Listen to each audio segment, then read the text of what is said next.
Good morning कलीसिया। आज सुबह और एक बार हम लोग ऑनलाइन के जरिए मिल रहे हैं। जो सुबह मुझे देख रहे हैं गुड मॉर्निंग, जो शाम को देख रहे हैं शुभ शाम, और जो दोपहर को देख रहे हैं शुभ दोपहर। ओके, पिछले हफ्ते हम लोगों ने देखा कि यीशु मसीह हमारा प्रभु जो है उसका वचन था कि इंतज़ार ख़त्म हुआ। ओके, आज के दिन जो 9 हम लोग मई का दिन में हम लोग आज ये वचन सुन रहे हैं। आज के दिन दुनिया भर में लोग माँओं का दिन मना रहे हैं, मदर्स डे लोग मना रहे हैं। तो जितनी भी माएँ हैं और जो माँ बन रही हैं और जो आशा रखी हैं कि परमेश्वर उन्हें माँ बनाएगा, बहुत बहुत शुभकामनाएं। परमेश्वर ने आपको चुना है, आपको बुलाया है और आपको फलवंत किया है और आपकी प्रार्थनाओं को भी सुनता है। मुझे याद है वो कहानी जब एक औरत रोती हुई प्रभु के पास आई थी और अपनी बेटी के लिए दुहाई दे रही थी और प्रभु ने उसे डांट कर भगाने की कोशिश की। फिर उसने कहा कि प्रभु, रोटी के टुकड़े जो नीचे गिरते हैं वो कुत्ते भी खाने के लिए, कुत्तों को वो तो खाने दो। एंड उसका विश्वास देखकर प्रभु ने कहा कि जा तेरे इस बड़े और महान विश्वास के लिए कि तेरी बेटी पूरी तरह से चंगी हो जाए। और फिर एक और कहानी मुझे याद आ रही है उस माँ की जिसने अपना मुंह खोल के पूछा तक नहीं, जो प्रभु को जानती तक नहीं थी। वो एक विधवा थी और उसका बेटा जो था नयन नगर के पास, याद है आपको वो कहानी? उसकी लाश की, उसके बेटे की लाश को ले जा रहे थे, पूरा शहर वहाँ पर मातम मना रहा था और प्रभु उस शहर में एंट्री कर रहा था। और आपको मालूम है क्या हुआ? प्रभु ने उसके बेटे को जिंदा करके उसकी माँ के हाथ में थमा दिया। प्रभु जहाँ जाता था वो कई लोगों की दिल की धड़कन को सुनता था और हर एक स्थिति में उसने जीवन और जीवन बहुतायत का जीवन दिया।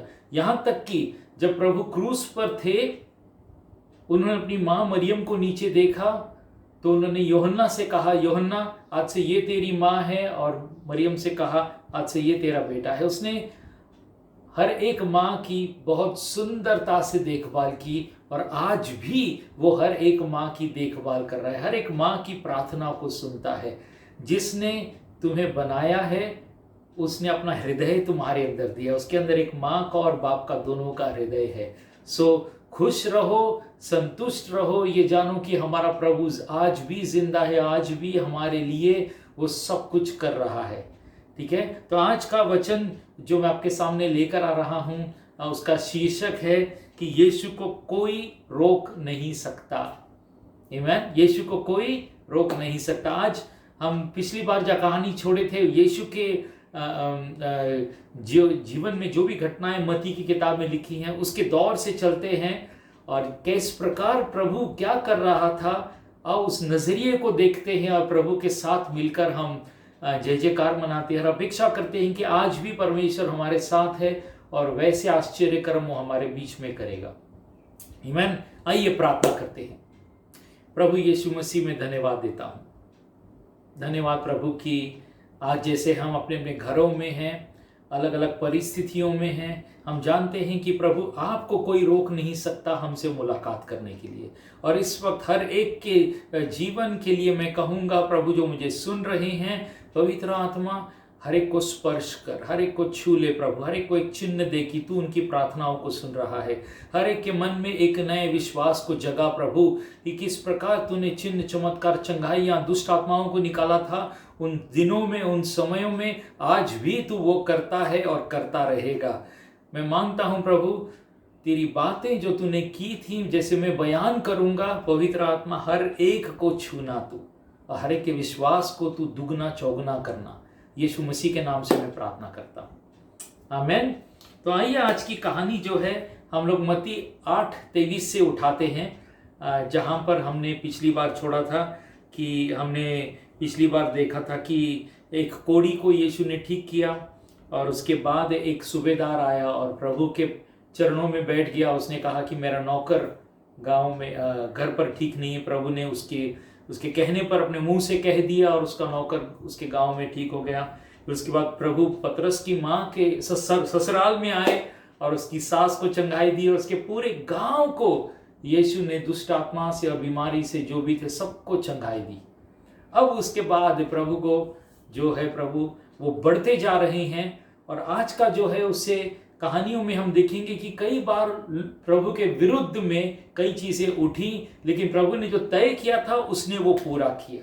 तो इस विश्वास को हम एक और लेवल पे आगे ले जाते हैं, जहां पर विश्वास को रोकने की कोशिश की गई, लेकिन प्रभु अपने सामर्थ्य का इस्तेमाल करता है, अपने अधिकार का इस्तेमाल करता है और हर एक ऑपोजिशन के विरुद्ध में जाता है और जो वो करना चाहता है भलाई भलाई वो करता ही जा रहा है। तो आइए कहानी को हम उठाते हैं। मत्ती 8:23 से मैं पढ़ना चाहूंगा, ठीक है। मत्ती 8:23 में लिखा है, जब वह नाव पर चढ़ा तो उसके चेले उसके पीछे हो लिए, और देखो झील में एक ऐसा बड़ा तूफान उठा कि नाव लहरों से ढंपने लगी और वह सो रहा था। तब उन्होंने पास आकर उसे जगाया और कहा, हे प्रभु हमें बचा, हम नाश हुए जाते हैं। उसने उनसे कहा, हे अल्पविश्वासियों क्यों डरते हो।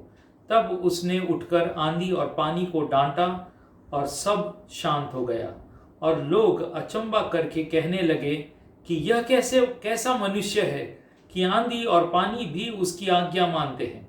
जब वह उस पार गदरेनियों के देश में पहुंचा तो दो मनुष्य जिनमें दुष्ट आत्माएं थी कब्रों से निकलते हुए उसे मिले, जो इतने प्रचंड थे कि कोई उस मार्ग से जा नहीं सकता था।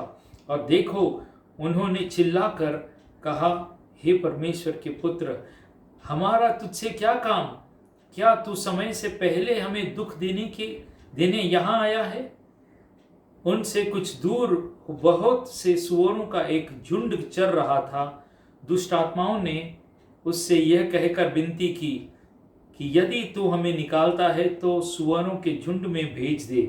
उसने उनसे कहा, जाओ। वे निकलकर सुअरों के पैठ गए, और देखो सारा झुंड कड़ारे पर से झपट कर पानी में जा पड़ा और डूब मरा। और चरवाहे भागे और नगर में जाकर ये सब बातें और जिनमें दुष्ट आत्माएं थी उनका सारा हाल कह सुनाया।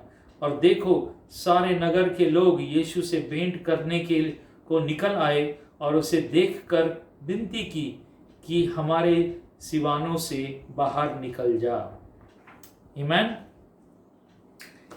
तो इस कहानी में हम देखते हैं कि प्रभु, शाम हो गई है, वो अपने शिष्यों से कहते हैं, आओ उस नाव में बैठकर हम लोग उस पार जाएंगे। क्यों जाएंगे उस पार? प्रभु उनको, पिता ने ये दिखाया था कि वहां पर कुछ लोग हैं जो दुष्ट आत्मा से पीड़ित हैं, उनको छुड़ाना है। और ये तय करके प्रभु उस रात को नदी क्या बोलते हैं, नाव पर चढ़ पड़े और वहां पर से वो लोग जाने लगे। और जैसे ही वो गए वहां पर एक तूफान उठकर खड़ा हो गया, और ऐसा भयंकर तूफान कि जो उसके शिष्य मछुआरे थे वो भी घबरा गए और प्रभु के पास आकर उठाने लगे, प्रभु आपको फिक्र नहीं है, हम लोग आप सो रहे हो, हम लोग तो एकदम टेंशन में, हम लोग तो अभी मरने वाले, डूबने वाले। प्रभु उठता है और कहता है, अल्पविश्वासियों, डांटता है, अल्पविश्वासियों। कई बार प्रभु दया करता है हम पर, लेकिन जब हम उस पर अविश्वास करते हैं तो वो नाराज हो जाता है। एंड ये बहुत जरूरी है समझना कि प्रभु विश्वास का बहुत आदर करता है। तो प्रभु यहाँ पर इन शिष्यों को डांटता है, और फिर डांट कर वहीं नहीं बैठता, वो उठता है और फिर उस लहरों को, समुद्र की लहरों को, तूफान को वो डांटता है, और वो तूफान और लहरें थम जाती हैं, शांत हो जाती हैं। वे लोग समुद्र के उस पार, नदी या झील थी पता नहीं, उसके उस पार पहुंचे, और जैसे ही वो उस पार पहुंचे, जिस मकसद के लिए वो सफर कर रहे थे, उस रुकावट को गिराकर वे आगे बढ़े। ये अनदेखी रुकावट थी जिसको यीशु ने शांत किया। उसके बाद एक और अनदेखी रुकावट वो ये थी कि जिनको छुड़ाने के लिए गए थे, वो दो व्यक्ति थे जो दुष्ट आत्मा से बंधे हुए थे।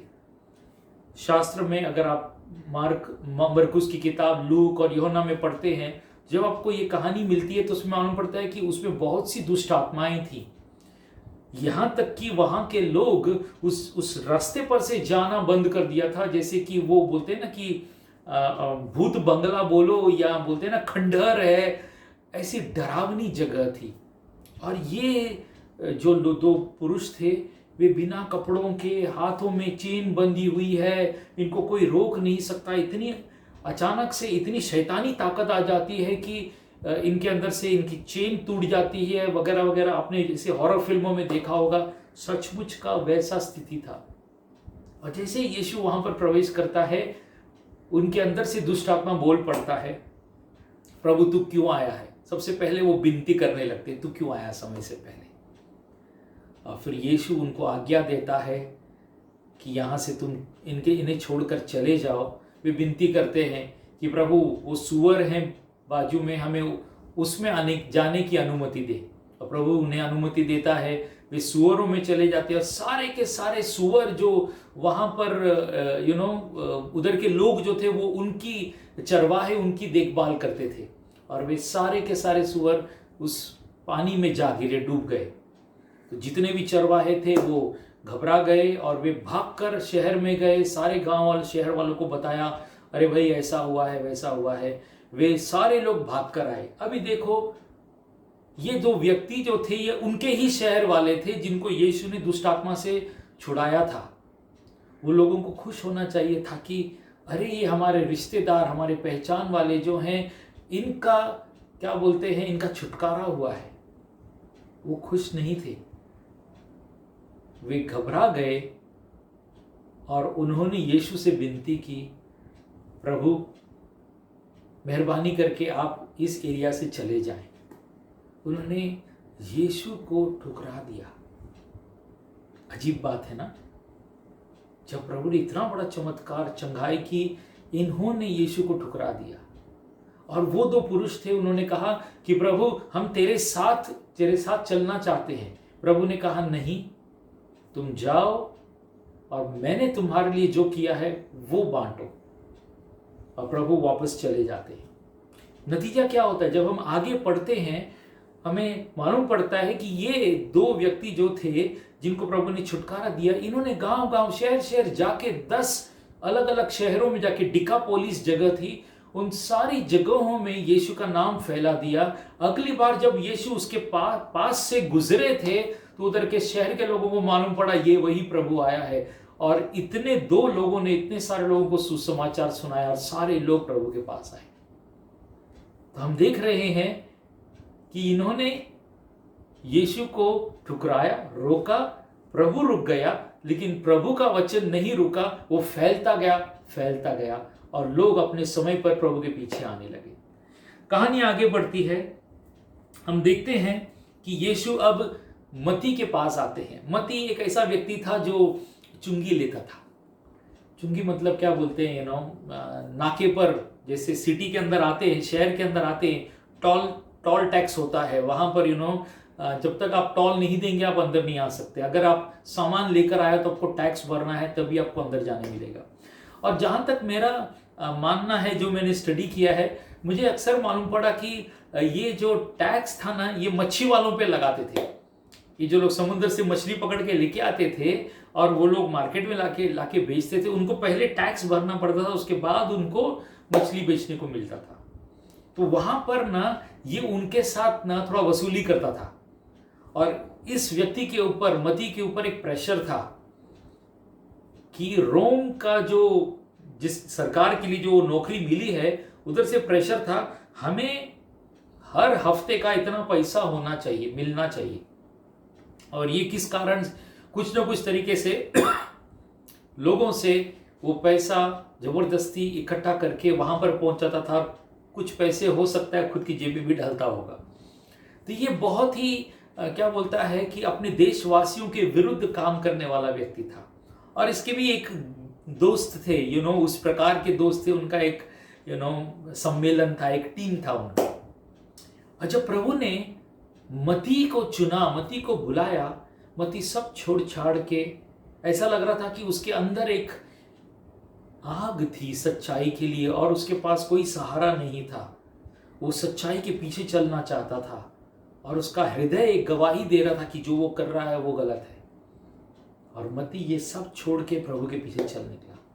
और फिर वो लोग मती, मुझे लगता है मती के घर पर ये लोग, प्रभु उनके साथ इकट्ठा हुआ है, जैसे कि पार्टी हो रही है। उसने, मती ने हो सकता है सेंड ऑफ पार्टी दिया रहेगा, आज से मैं धंधे पे नहीं जाऊंगा, नौकरी छोड़ रहा हूँ, सेंड ऑफ पार्टी। और जितने भी टैक्स कलेक्टर थे, चुंगी वाले, ये गलत काम करने वाले लोगों से, वो सारे लोग इकट्ठा हो गए और यीशु उनके बीच में उनके साथ खाना खा रहा है, बातें कर रहा है। और वहां पर वही लोग आए जिसको बोलते हैं फारसी लोग, गलती निकालने वाले, रोकने वाले, टोकने वाले, वे लोग आए और उन्होंने प्रभु को टोका। अरे तू कैसा आदमी है, ये तो चुंगी लेने वालों से, ऐसे लोगों से वो उनके साथ उठता बैठता है, ये पवित्र आदमी नहीं हो सकता।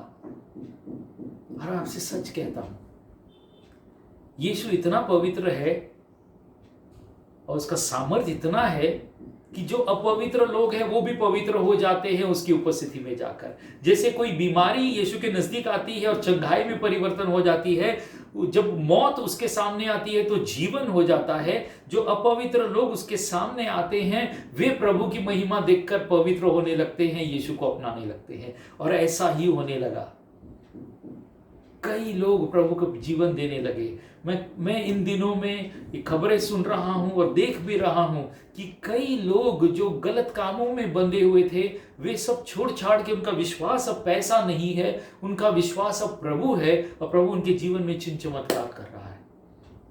समय नहीं है आपको कहानियां बताने के लिए, लेकिन मैं सचमुच ऐसे समयों से गुजर रहा हूं जहां पर कई मती जैसे लोग अब प्रभु में आ रहे हैं और अपना पुराना धंधा छोड़ के एक नए विषय में सोच रहे हैं अपने जीवन में काम करने के लिए। ओके, तो आज हम देखते हैं कि यीशु को कोई रोक नहीं सकता, कोई भी चीज यीशु को रोक नहीं सकती। ओके, अगला हम देखते हैं कि प्रभु कई बीमारों को ठीक करते हुए आता है। और फिर मैं मत्ती 9 में आ जाऊंगा। मत्ती 9 में प्रभु जा रहे हैं, एक बड़े चिन्ह चमत्कार करके, काफी एक और 12 साल की मुर्दा लड़की को प्रभु ने जिंदा किया और वो बात सब जगह पे फैल गई। और कई लोगों ने शास्त्र में से सुना था कि मसीहा आएगा और वो दाऊद के वंश का होगा। और ये सारी बातें कई लोगों ने अपने हृदय में विश्वास करके रखी थी, जिस दिन मसीहा मिलेगा जो दाऊद के परिवार का रहेगा, हम लोग उसको छोड़ेंगे नहीं। और उसमें एक दो भिखारी थे जो अंधे थे। वे हर दिन की तरह अपने ऐसी जगह पर बैठते थे जहां पर उनको भीख मांगने का मौका मिलता था, उनको कुछ पैसे मिल जाते थे, कुछ खाने को मिल जाता था और वो जिंदा रहते थे। और अब उनको ये खबर मिली थी कि दाऊद के वंश का एक परिवार का एक है जो मसीहा बन के आएगा और हमें छुड़ाएगा, हमें वो सब कुछ देगा, उसका राज्य आया है। और तब उनको मालूम पड़ता है कि वही व्यक्ति जो है उसने मुर्दों को जिंदा किया है, अब वो हमारी एरिया से जा रहा है।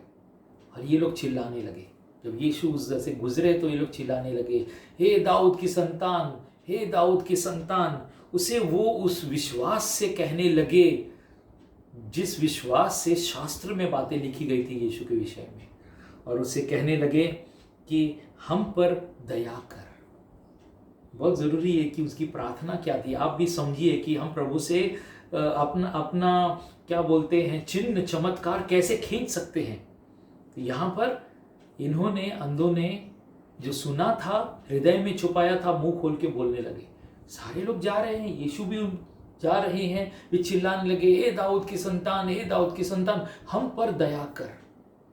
और यीशु आगे चले गए, किसी के घर पे गए और वहां पर ये लोगों को बुलाया, तुम आओ।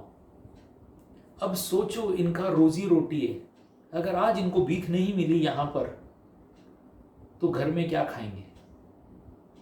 लेकिन ये लोगों ने अपना धंधा, आज का धंधा नहीं सोचा, इनको अपने अनंत काल के जीवन का मसीहा इनके हाथ से जा रहा है, इनको उसकी फिक्र थी। ये लोग गए उस घर में जहां पर यीशु बैठे थे और प्रभु ने उनको बुलाया और उनसे एक सवाल किया। बहुत जरूरी सवाल यीशु ने उनसे किया। यीशु ने कहा, क्या तुम मुझ पर भरोसा करते हो कि मैं ये कर सकता हूं? सुना आपने? यीशु उनसे पूछता है कि क्या तुम मुझ पर भरोसा करते हो कि मैं ये तुम्हारे लिए कर सकता हूं? अब तक तो वो देख नहीं पाए थे, सिर्फ सुना था। और उन्होंने कहा कि हाँ प्रभु, हम विश्वास करते हैं कि आप हमें आंखें दे सकते हो। और यीशु ने कहा, जैसे तुमने विश्वास किया है वैसे हो। यीशु ने हाथ बढ़ाया, दोनों की आंखों को छुआ और वे दोनों देखने लगे। मजेदार है ना? इस कहानी में से हम क्या सीखते हैं? इस कहानी में से हम ये सीखते हैं कि इन दो अंधों ने अपने विश्वास का इस्तेमाल किया। उन्होंने जो सुना था उस पर विश्वास किया, उसके अनुसार विनती की, और प्रभु ने उस विनती को सुना और उसके अनुसार प्रभु ने अपनी प्रतिक्रिया दी। और प्रतिक्रिया देते वक्त एक ही सवाल किया, क्या तुम मुझ पर भरोसा करते हो कि मैं कर सकता हूं? और उनका जवाब था हाँ। आज मैं आपसे पूछता हूं, क्या तुम भरोसा करते हो कि प्रभु आपकी परिस्थिति में चंगाई लेकर आए? क्या तुम भरोसा कर सकते हो कि प्रभु आपकी परिस्थिति में एक नया जीवन लेकर आए? क्या तुम भरोसा कर सकते हो कि तुम्हारी कमजोरी में यीशु मसीह तुम्हारे लिए बल बने? अगर तुम्हारा जवाब हाँ है तो क्या आंखें बंद करो और प्रभु से बातें करो। चाहो तो मेरे पीछे प्रार्थना करो। आमीन। आइए प्रार्थना करते हैं, उसके बाद हम कहानी को आगे बढ़ाएंगे। प्रभु यीशु मसीह, मैं विश्वास करता हूं कि आप मेरी कमजोरी में मेरा बल बन सकते हैं। मैं विश्वास करता हूं प्रभु, मेरी हर परिस्थिति में आप सब कुछ कर सकते हैं। कृपया मुझ पर दया करें, कृपया मुझ पर दया करें। धन्यवाद यीशु। और जैसे ही आपने ये प्रार्थना की है, प्रभु का आत्मा आपके ऊपर आया है। लेते जाएं। प्रभु ने हाथ बढ़ाकर चंगाई दी थी, इस वक्त भी प्रभु अपना हाथ बढ़ा रहा है और तुम्हारी परिस्थिति में प्रवेश कर रहा है। वो तुम्हें चंगाई दे रहा है, वो तुम्हें ताकत दे रहा है, तुम्हारे विश्वास को ताजा कर रहा है। लेते जाओ, लेते जाओ। बहने दो इन तुम्हारे आंसुओं को। आज तुम्हारे अंदर उसे कार्य पूरी तरह से करने दो। धन्यवाद प्रभु, धन्यवाद यीशु कि आप हर एक के हृदयों में विश्वास को जगा रहे हैं, उनके विश्वास का आदर कर रहे हैं। धन्यवाद प्रभु, धन्यवाद कि प्रभु जो औरों के लिए फिक्र करके दूर रहकर प्रभु ये फिक्र कर रहे हैं कि ये कुछ नहीं कर पा रहे, लेकिन तू सब कुछ कर सकता है। उन्होंने आज ये विश्वास किया है। ये विश्वास में परमेश्वर होने दे कि अगली खबर ये सुने तो सब कुछ अच्छा हुआ है, ऐसा खबर इनके हृदयों में आने दे, इनके कानों में आने दे। यीशु मसीह के नाम से मैं प्रार्थना करता हूं। आमीन, आमीन। परमेश्वर अच्छा है, उसकी भलाई सदा की है। और जानिए कि जब वो अंधे ये प्रार्थना कर रहे थे कि प्रभु दया कर, तो मालूम है शास्त्र में क्या लिखा है कि यीशु मसीह दया का धनी है, दया का धनी है वो। और वो जब हमको देखता है तो वो कहता है ये दया के पात्र हैं, हम उसकी दया का पात्र हैं और वो दया का धनी है। तो उसे कौन रोक सकता है हम पर दया नहीं करने के लिए? सिर्फ एक चीज, तुम्हारा अविश्वास उसे रोक सकता है। और जैसे ही तुम लोगों ने विश्वास किया है, आपने सुना है, आपने विश्वास किया है, प्रभु आपके हृदय में, आपकी परिस्थिति में उतर के आया है, क्योंकि वो जीवित है और वो उसे कोई रोक नहीं सकता आपके जीवन में भलाई भलाई करने के लिए। आमीन। हम एक और कहानी को देखेंगे आगे।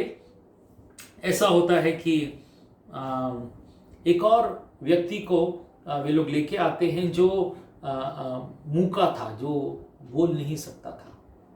प्रभु ने जब उसे देखा तो वो पहचान गया कि उसे दुष्ट आत्मा ने पकड़ा है।